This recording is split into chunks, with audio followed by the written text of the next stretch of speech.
à mon étude envers vous. Ok, donc comme d'hab, détendez-vous, relaxez-vous, prenez une bonne inspiration, expiration, etc. Détendez-vous pour répondre le plus justement aux questions. Ça va être super important. Et voilà, deux petits tests, une petite dizaine de questions, ok, une vingtaine grand max. Et voilà, super. Est-ce que vous êtes prêts à commencer? Vous êtes bien détendu? Voilà. Réfléchissez pas trop aux réponses. Dites celle qui vous vient le plus rapidement, ok, donc ça va permettre pour moi d'être précis et de mieux vous connaître. Ok. Premier test qui va être très important pour moi, ça va être quelle race de chat est-ce que vous êtes? Non, non, c'est très important pour moi, mieux vous connaître. Ouais. Alors on a 10 questions sur celui-ci. Si vous êtes prêts, on peut y aller. Vous êtes prêts? Excellent. Alors, mettez-vous dans la peau d'un chat. Lorsque votre maître rentre du travail, question à choix multiple, vous vous frottez à ses jambes pour l'accueillir. Vous lui faites la fête. Vous le saluez de loin sans descendre de là où vous êtes. Vous passez une tête pour voir de quelle humeur il est. Ok, très bien, super. Alors, je le précise, il n'y a pas de mauvaise réponse. Ok, vous répondez ce que vous voulez. Super, vous prenez pas la tête, détendez-vous, rien de compliqué. Question numéro 2. Une souris à l'horizon. Vous allez jouer avec elle. Vous allez vous cacher dans un placard. Vous protégez la maison de votre maître coûte que coûte à l'attaque. Ça dépend de votre humeur. Ok, super. Question numéro 3. Vous naissez l'année d'épée. Du coup, votre maître vous prénomme Pacha, Plume, Pistache ou alors Prince, Princesse en fonction du sexe que vous êtes. Ok, c'est cool comme prénom. Question numéro 4. Au milieu de la nuit, votre gamelle est vide. Mince, vous savez déjà où sont cachées les croquettes. Hop, direction le placard. Vous allez réveiller votre maître. Eh oh, il est l'heure de se lever. Vous miaulez jusqu'à la mort ou jusqu'à ce que votre assiette soit pleine. Ou alors vous attendez le matin, bien sagement. Ok, excellent. Question numéro 5. Votre panier idéal, donc là où vous vous couchez, c'est l'oreiller à côté de votre maître, un coussin dans un coin bien tranquille, en haut d'un arbre à chat pour surplomber la pièce, ou alors un fauteuil, rien qu'à vous, dans le salon. Ok, super, excellent. Question numéro 6. Attention, le printemps arrive, les premiers rayons de soleil sont là. Vous lézardez avec vos copains les chats sur la terrasse. Tranquille, vous partez en balade, exploration. Vous en profitez dans le salon derrière la baie vitrée, au calme. Ou alors, c'est l'heure de la chasse. Ok, très bien. Pas de mauvaise réponse, hein, je le rappelle. Question numéro 7. La raison qui vous ferait sortir les griffes. Attention, si votre maître veut vous faire un câlin alors que vous êtes en pleine sieste. C'est vrai. Si un enfant vous manipule avec un peu trop de force. Si votre maître ne vous donne pas votre jouet préféré. Attention. Ou alors si votre maître part trop longtemps en vacances sans vous.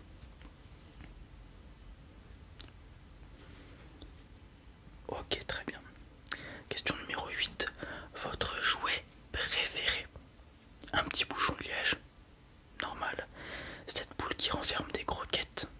Pourquoi pas. Et lacet de votre maître. Ou alors votre souris en tissu. Ok, très bien. On passe à la question numéro 9. Les voisins ont un nouveau compagnon, un labrador. Votre réaction? Vous allez très rapidement mettre les choses au point. Vous allez le saluer. Après tout, ça peut être sympa un labrador. Tant qu'il ne vous embête pas, pardon, vous vous en fichez. Ou alors misère, vous regardez à droite et à gauche avant de sortir dans le jardin. Ok, super. Et du coup, dernière question. Si vous ne pouviez pas être un chat, vous seriez un chien, un ours, un papillon ou une fourmi? Ça se rapproche, ça se ressemble. Ok, super. Alors, il faut que je rentre votre email pour pouvoir voir les réponses. Super. Tac. Tac. Et du coup, en fonction de vos réponses, vous êtes c'est les petits chats. Bon, ils font tous la même taille, mais avec les longs poils, super soyeux, tout doux. Ouais, super, c'est une superbe race. C'est très cool. Ok, donc, premier test très important pour moi. Attention, les Angora, c'est pas n'importe quel chat. Ah oui, c'est très important pour moi. Deuxième test qui va être extrêmement important. C'est le plus important de tous. Attention, légèrement plus court. Ok, il n'y a que 7 questions, mais elles ne sont pas des moindres parce que ça va être sur quel dinosaure sommeille en vous. Voilà, on va revenir aux racines de notre existence avec les premières grosses bêtes qui nous fascinent tous, ok. Et on va voir quel dinosaure sommeille en vous. Celui-là, alors, faut pas le prendre, faut le prendre au sérieux, ce test-là, ok, c'est très important. Alors, important. Question 1, attention, détendez-vous, répondez justement. Quand je vais au zoo avec des enfants, je les emmène d'abord voir les lions, les girafes ou les éléphants. Ok. Super. Question numéro 2. Je me moque d'une copine qui se met soudainement à pleurer. Je lui dis arrête ton cinéma. Je suis un peu gêné. Alors j'embrasse ma copine et l'appelle le lendemain pour m'excuser. Ah, ok, super intéressant. Je joue au tennis et je perds. N'importe quel sport. Tennis, badminton, foot, on s'en fiche. Ok. Je jette ma raquette de rage et demande une revanche. Je ferai mieux la prochaine fois, j'en suis sûr. Ou alors je n'ai jamais été très doué au tennis. Ok, excellent. Une couleur qui vous décrit. Le rouge, le bleu ou le vert. Alors, vous voyez que les questions sont assez axées et assez simples de compréhension, ok. Je pense que vous pouvez deviner déjà quel dinosaure sommeille en vous, rien qu'avec les questions, enfin les réponses que vous m'avez données. Question numéro 5, on arrive à la fin, attention, restez concentrés. Si j'étais une sauce, elle serait pimentée, crémeuse ou salée? Excellent. Question numéro 6, on arrive sur la fin. Face à un collègue mal intentionné, je fais le mort, la morte. Je me laisse faire. Alors, je fais un esclandre. J'en fais tout un plat, voilà, je m'énerve, etc. Très bien.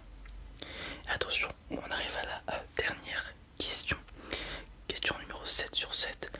Quand j'étais enfant, j'avais sans doute tendance à taper du pied, sucer mon pouce ou faire les 400 coups. Excellent. Alors laissez-moi rentrer votre email encore une fois. Super. Et donc suite à vos réponses, vous êtes un ptérosaure. Excellent. Excellent dinosaure qui vole, un petit peu agressif, qui se laisse pas faire. C'est excellent, ptérosaure. Ah, c'est très très bon, c'est rare les ptérosaures. Ouais, très difficile d'être un ptérosaure. Je note. Alors du coup on avait dit Angora et ptérosaures qui sont ma foi d'excellents résultats. Ah oui, ah oui, excellents résultats. Alors qu'est-ce que je vais faire de ces résultats? Je vais les analyser. Ok. Et à notre prochaine séance, du coup, qui est dans 10 ans. Ouais. Et bah on refera ces tests et on verra si vous avez changé de chat ou de dinosaure. Et donc avec ces potentiels changements, je pourrais vous dire si tout va bien ou pas. Ok. C'est tout pour moi. Super, vous avez apprécié les questions? Pas plus que ça, ok. Ah c'est cool un petit ressort quand même, non? Ok, très bien. Dans ce cas-là, je vous souhaite une excellente soirée. À très vite, c'est relatif, dans 10 ans. Et puis voilà. Au revoir, merci. Ouais les amis, c'est tout pour cette petite vidéo. J'espère que vous avez apprécié être un angora ou un ptérosaure. J'espère que cette vidéo vous a plu, c'est le cas comme d'habitude. N'hésitez pas à mettre un petit pouce bleu, vous abonner si ce n'est pas déjà fait, partagez la vidéo, ça me ferait super plaisir. Et je vous